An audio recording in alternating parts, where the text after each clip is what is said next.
tentu saja nanti tetap yang mitra itu nanti kan ada catatan khusus gitu ya. Jadi nanti memang ada catatan khusus. Seperti tahun kemarin pun kita ada catatan khusus untuk mitra yang bawaan dari desa binaan kami, karena tadi aku kan punya banyak program pengabdian, jadi banyak desa binaan. Nah, yang kiriman dari Pak Lurahnya gitu-gitu itu ada catatan khusus, yang saudaranya Aprin gitu, nanti yang dari mitra SMK Bapak Ibu nanti ada catatan khusus, warnanya beda gitu. Sehingga sistem seleksi itu nanti ada prioritas juga dari situ. Makanya hari ini kita harus MOU biar nanti dapat warna khusus gitu. Spesial promo. Iya.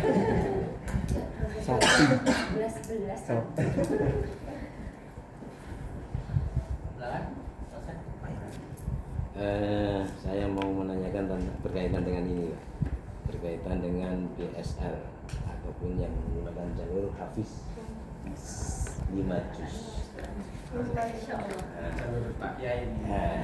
Ini kalau seandainya seperti ini, lulusan SMK ada yang Hafiz sampai 5 juz untuk syarat masuk ke sini. Apakah untuk fasilitas artinya untuk melanjutkan Hafiznya itu apakah dikhususkan nanti dimasukkan di asrama, terus ada pembinaan untuk melanjutkan Hafiznya atau bagaimana? Pembinanya ada di sini. Ya, pembina mahasiswa PSLH ada di sini, jadi dijawab Pak Ustadz kita juga ini. Ya, terima kasih Pak. Jadi memang untuk BSLH ini kalau untuk secara khusus di asrama memang tidak ada, ya kan? Karena memang ini kita kalau untuk yang putri itu bisa di asrama, bisa mendapat asrama. Tapi kalau untuk yang putra karena belum ada asrama putranya, jadi memang kos masing-masing. Tapi di sini tuh di kita tuh ada UKKI dan kegiatan Islam. Jadi nanti yang orang BSL itu akan bergabung, juga dia akan menjadi member daripada komunitas ataupun UKM yang menjadi mahasiswa. Ya, jadi di situ nanti kita akan sering ada halaku ada ada pertemuan ya kelompok yang itu fungsinya untuk menjaga keterlibatan itu jangan sampai turun gitu. Jadi kalau yang asrama tidak ada, tapi kalau yang sifatnya pertemuan itu memang itu memang fungsinya daripada supaya nanti jangan sampai hilang. Ya. Ataupun saya menambah lagi, seandainya seperti ini, tahfiz anak ini tahfiz, tapi apakah harus masuk jurusan tertentu ataupun dia memilih seandainya dia tahfiz tapi minatnya di otomotif, nah itu apakah diperbolehkan apa enggak, apa harus mengalami tahfiz? Ya, untuk BSN bisa daftar di semua jurusan, tetapi tentu saja nanti kembali ke kuota karena PSL itu harus rata di semua program studi. Jadi kalau nanti ada pilihan program studi 1, program studi 2, ya harus mau menerima, misalnya program studi 1 udah kalah nih dia bersaing sama yang lain, nanti ditawarkan ke program studi 2 mau enggak. Tapi semua program studi bisa kecuali S2 nanti masa lompat dari SMA lagi. Seperti itu. Terima kasih. Iya. Ada lagi mungkin? Dan satu lagi untuk tesnya nanti ada tes hafalannya. Ini juga memang ada poin hafalan itu menjadi poin yang paling besar pertimbangan. Jadi memang syarat minimalnya 5 juz, tapi misalnya ternyata pesaingnya mohon maaf dia cuma 30 juz, nanti mungkin akan ada perbedaan di nilai hafalannya seperti itu.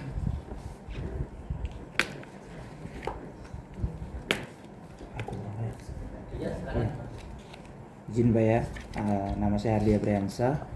Ini sebenarnya hampir sama dengan yang ditanyakan tadi, cuman ini mungkin lebih mendalam, lebih serius karena iya karena anak-anak itu siswa saya lebih tertarik ada tadi asrama sebenarnya. Nah, jadi syarat untuk di asrama itu bagaimana dan berbayar atau tidak, pun berbayar berapa. Nah, makanya saya bilang agak kritis. Kenapa? Karena kebanyakan anak dan orang tua tidak melanjutkan kuliah, anaknya tidak melanjutkan kuliah itu bukan karena biaya kampus, tapi biaya tinggal, biaya hidup. Contoh kami ada program namanya PKL, itu yang menghambat anak PKL jauh ataupun di tempat-tempat yang strategis sesuai dengan keilmuannya itu bukan anaknya tidak mau atau orang tuanya tidak membolehi, bukan. Boleh jauh, tapi karena biaya kosnya mahal jadi diurungkan kayak gitu. Nah, cari tempat yang mungkin bisa gratis kayak gitu. Bisa, ada tempat yang sudah diterima, tiba-tiba orang tua tidak setuju karena nggak dapat kosan murah kayak gitu ya. Tapi kalau tadi bicara Jogja murah, saya percaya 100% kalau dibandingkan Palembang mungkin jauh, sangat jauh begitu. Nah, mungkin itu kalau yang asrama tadi. Kemudian yang kedua itu, ini tadi sudah divalidasi, jalur yang ditampilkan ini untuk reguler.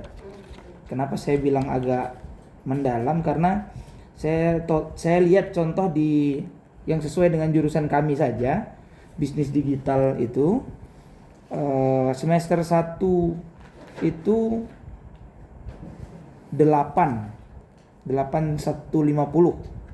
itu kayaknya total ya, cuman nanti kalau salah Itu belum masuk di DP, Mbak. Nah, nanti karena di DP itu fleksibel tadi, ada diskon khusus mitra dan sebagainya. Iya.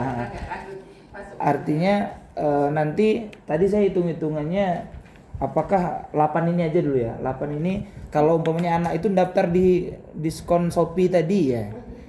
Mungkin 1 nanti karena 11 sudah lewat. Apakah dia otomatis terpotong? Jadi kurang lebih nanti SPP di sana kuliah bisnis digital bisa saya katakan 1 semesternya 3 juta begitu. Apakah sesimpel itu? Enggak ya? Jadi potongannya itu potongan DPP seperti diterangkan di atas. DPP itu memang belum masuk brosur karena ada brosur khusus nanti bagi yang tertarik hair. Jadi di DPP itu mesti berapa ya, Mas? Sebentar saya buka filenya di sini. Dari 15-16 juta. Oh gitu ya. Itu bisa dicicil selama 2 tahun.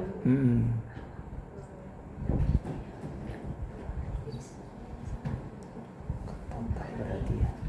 Ya, jadi bisa dicicil. Oh, Di BND itu. Total begitu.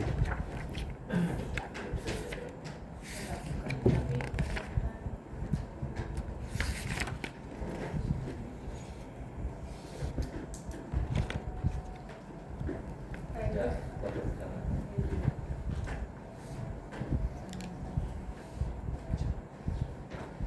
untuk bisnis digital ini ada di gelombang 1 itu 12,5. Nah, berarti potongannya di sini, Pak. Jadi 12,5 dipotong 5 juta.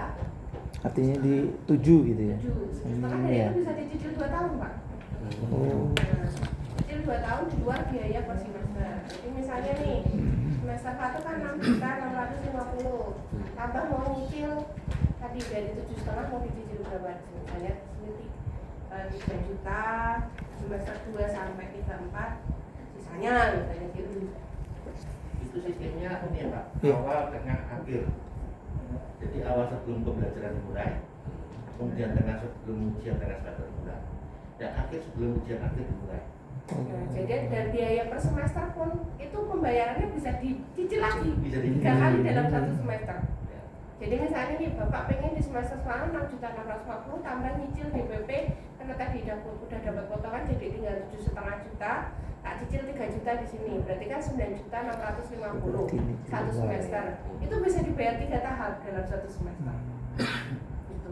Jadi saya punyanya misalnya nih ini 5 juta dulu, misalnya nanti cicil berapa.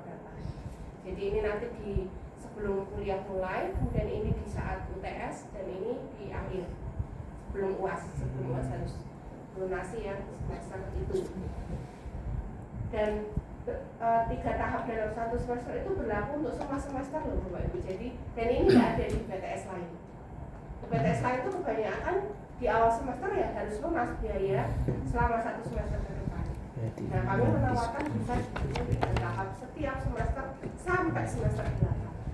Jadi memang sangat meringankan karena kan beberapa orang tua juga mungkin bisanya cuma nabungnya untuk 2 bulan aja, untuk 2 bulan. Nah bisa dibayarkan dulu seperti itu.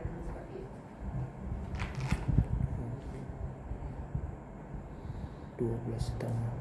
Nah, yang untuk asrama ya tadi ya, Iya.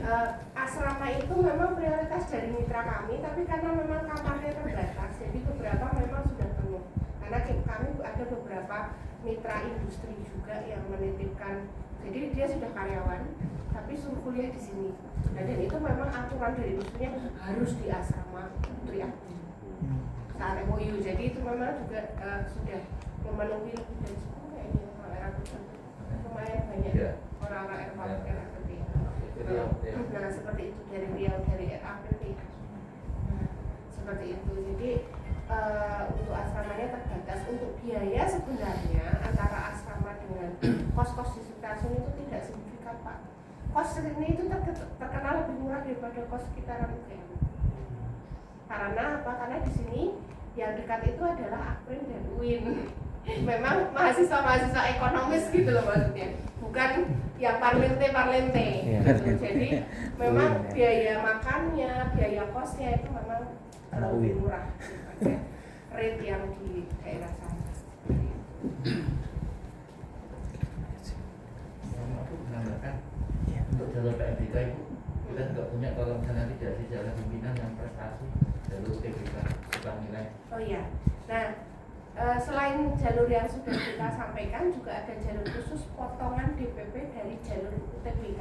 Jadi misalnya sudah Bapak Ibu UTBK dapat nilai 67 rata-ratanya, nggak lolos tuh PTN perguruan tinggi negeri, daftar di sini kita kasih diskon 67%, sampai maksimal 75% diskon DPP-nya. Kalau nilai 80. Kalau nilai 80 75%. Jangan lebih Pak. Kasihan Pak diskon tapi ya. Shopee ya. Seperti itu. Jadi kemarin sudah UTBK itu cukup banyak juga yang bertukar karena kalau nunggu UTBK pengumuman kan dia sudah masuk di gelombang 3, potongan DPP-nya kan kecil. Dan dia pakai jalur UTBK, ada yang diskonnya 50%, 60% seperti itu. Dari DPP itu misalnya 17,5 ya seperti diskon 60% ya. Jadi tinggal biaya kuliah pas semester yang saja. Terus kenapa di brosur DPP itu tidak harus sampaikan karena tadi dia sangat fleksibel. Kalau bisa dapat diskon besar, nah, ya kayak di Shopee kalau kita member VIP kan dapat diskonnya banyak. Menunggu PR kedokteran 25 juta, 18 juta. Kedokteran 7 juta. Ada lagi? Ibunya sekarang ada lagi dah sekarang ya. Hah?